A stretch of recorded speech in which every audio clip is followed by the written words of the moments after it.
A toujours le droit de changer de constitution, même la meilleure. Et cette phrase, ce bout de phrase, est en réalité la manifestation du pouvoir que détient un peuple dans le cadre d'une démocratie. Autrement dit, la souveraineté, c'est la manifestation de la souveraineté du peuple. Alors, pour peut-être comprendre un peu la question, on va essayer de se familiariser avec certaines notions. D'abord, ce que c'est que la Constitution, et ensuite, on verra le caractère de la Constitution, ce qui permettra vraiment de comprendre un peu les enjeux. Alors, je sais que nous ne sommes pas dans une faculté de droit ici, je vais essayer donc de m'y faire, mais la Constitution, il faut retenir simplement que dans un État, c'est l'ensemble des règles qui sont adoptées par le peuple dans une démocratie et qui sont considérées comme les plus importantes. Et ce sont ces règles qui vont régir non seulement l'existence de l'État, les relations au sein de l'État et aussi à l'extérieur de l'État, et donc finalement la Constitution va régir la vie de l'État. Et donc on comprend toute l'importance de la Constitution. Et normalement l'exercice de la souveraineté appartient au peuple, mais on le sait tous dorénavant que le peuple ne peut pas exercer directement cette souveraineté. C'est pour cette raison qu'il est souvent appelé à prendre un certain nombre de mesures, notamment choisir ses représentants, mais aussi et surtout fixer les règles fondamentales qui vont régir la vie au sein de l'État. Et à partir du moment où ces règles sont fixées, on ne va pas dire qu'elles sont fixées dans le marbre, c'est pour ça qu'on dit qu'un peuple a toujours le droit de changer de constitution. Mais dans le même temps, quand on est dans une démocratie, parce que là aussi il faut préciser, la Constitution n'a pas la même signification dans une démocratie que dans une non-démocratie, ou pour ainsi dire, dans une autocratie, qu'on appelle souvent la dictature.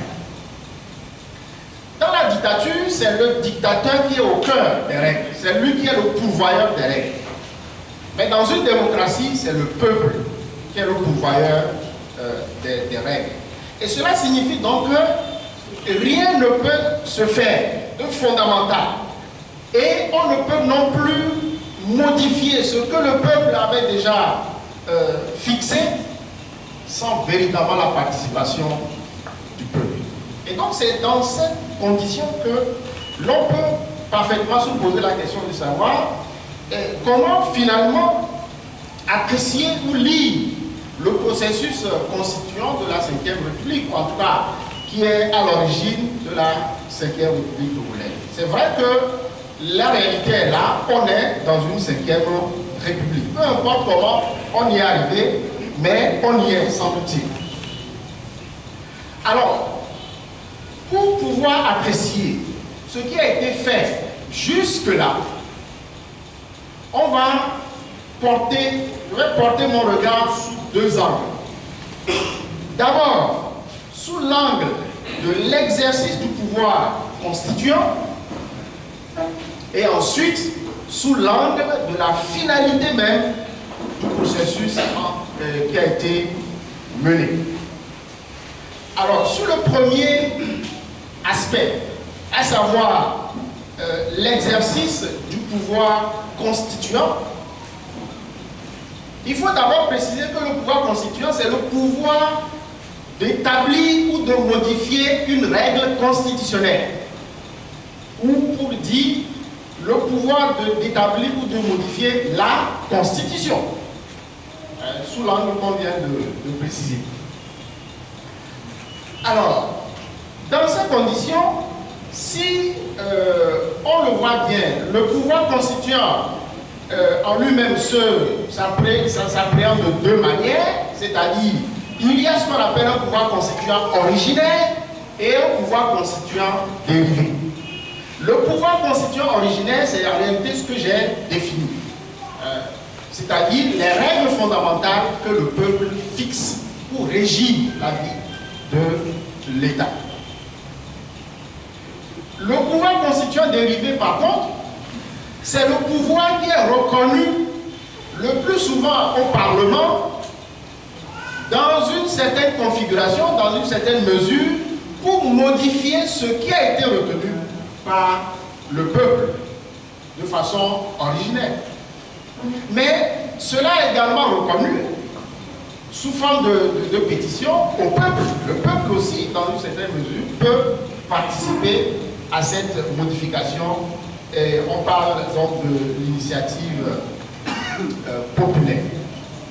Alors, si on appréhende le pouvoir constituant sous cet angle-là, on va alors comprendre que la Constitution de la Ve République a été adoptée du début jusqu'à la fin par le Parlement togolais, pour ainsi dire par l'Assemblée nationale togolaise. Dans ces conditions, la réponse qu'on peut apporter à comment est-ce qu'on lit ce processus-là, eh bien, c'est qu'il y a, semble-t-il, une usurpation du pouvoir constituant originaire et, naturellement, cette usurpation débouche sur ce qu'on pourrait appeler la fraude à la Constitution. Alors, usurpation du pouvoir constituant originaire, je viens de le dire, c'est le peuple qui est le seul détenteur du pouvoir constituant originaire. Et donc, si on veut établir une constitution ou on veut changer de constitution, là on est dans l'exercice du pouvoir constituant originaire. Et donc c'est seulement le peuple qui peut changer de constitution. On l'a dit, un peuple a toujours le droit de changer de constitution. Alors, à partir du moment où le processus a été mené par l'Assemblée nationale, et donc sans que le peuple ait été impliqué, il va sans dire qu'il y a une usurpation. Autrement dit, les parlementaires ou les députés qui sont considérés comme les envoyés du peuple, les représentants du peuple, ont exprimé quelque chose qui appartient normalement au peuple lui-même. Et d'ailleurs, on le voit dans le texte qui a été promulgué, dans le préambule, et la phrase qu'on peut lire, la première phrase, c'est « Nous, peuple togolais ». Et donc, nous, peuple togolais, c'est censé avoir été fait par le peuple togolais. Or, ici, je viens de le dire, c'est le Parlement, c'est l'Assemblée nationale togolaise qui, du début jusqu'à la fin, a conduit ce processus-là. Le peuple n'a été invité nulle part. Et donc, c'est pour cette raison qu'on peut parler d'une usurpation. Il y a, dans ce processus-là, on a entendu aussi beaucoup d'analyses, beaucoup de discours, à savoir le problème posé par l'article 59 de la Constitution de la 4e République. Certains ont estimé que cet article est inapplicable. Ben, si cet article est inapplicable, ça veut dire qu'en réalité, les autres articles ne sont pas non plus applicables. Parce que c'est vrai, la révision de la Constitution de la 4e République est régie par l'article 144. D'accord? Mais l'article 59 est une disposition particulière qui précise quoi? Lorsqu'on veut changer le mode de désignation du président de la République, qu'on veut changer la durée de son mandat, etc., eh bien, on ne peut recourir à une telle modification qu'avec le peuple. C'est le peuple qui peut modifier. Ça veut dire qu'on peut réviser toute la Constitution, mais si on n'avait pas révisé le mode de désignation du président de la République, le problème ne serait peut-être pas posé sous cet angle-là. Donc là, l'article 59 était pleinement applicable. Alors dans ces conditions, on s'aperçoit que cela est considéré comme une fraude à la Constitution, une fraude aggravée. D'abord, c'est quoi une fraude à la Constitution? Il y a eu beaucoup de thèses sur la question, mais ce qu'on peut retenir de façon générale, il y a fraude à la Constitution lorsqu'on utilise un processus ou une procédure de la Constitution qui est donc licite, mais pour contourner la Constitution elle-même. Ici, on l'a bien vu, tout le discours était de dire qu'on est en train de réviser la Constitution. Mais au bout du compte, c'est un changement de Constitution. Dès qu'on change le préambule d'une Constitution, en réalité, c'est qu'on a changé la Constitution. Mais ici, on l'a vu clairement. D'ailleurs, le texte qui a été promulgué, c'est la loi portant Constitution. Donc ça veut dire qu'il y a non pas une révision de la Constitution, et donc on a utilisé la procédure de la révision, mais non pas pour réviser la Constitution, au contraire pour changer la Constitution elle-même. Ça c'est la fraude à la Constitution, et une fraude aggravée dans la mesure où ça a été décidé dès le départ. C'est délibéré. Parfois, il y a des révisions qui aboutissent à un changement de constitution, ça on le sait.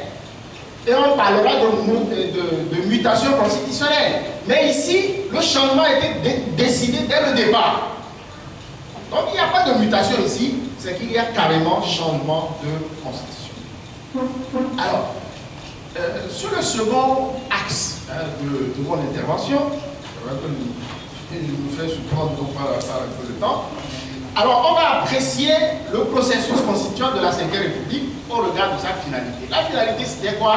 C'est d'établir un régime parlementaire.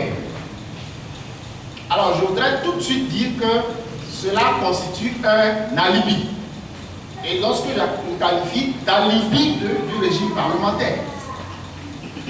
Et au fond, quand on analyse, on ne voit dans cette constitution aucune préoccupation qui est liée à un régime politique. D'abord, pourquoi c'est un alibi? Les caractéristiques fondamentales d'un régime parlementaire ne se retrouvent pas dans le texte de la Constitution de la Ve République. C'est en réalité, ça a été marqué par une phrase, c'est que tu me renverses, je te dissous.